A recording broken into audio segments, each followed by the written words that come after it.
Pay gaps don't appear because anyone planned them.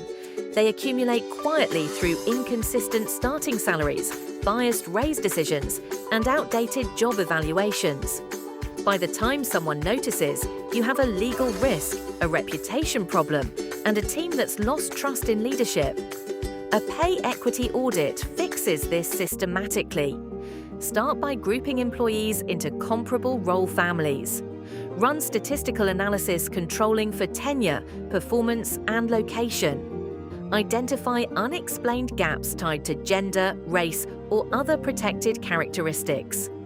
And build a remediation plan with timelines, budget, and clear communication to affected employees.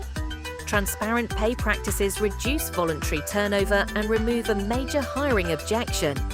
Annual audits catch drift before it becomes a lawsuit. And public commitments, like signing the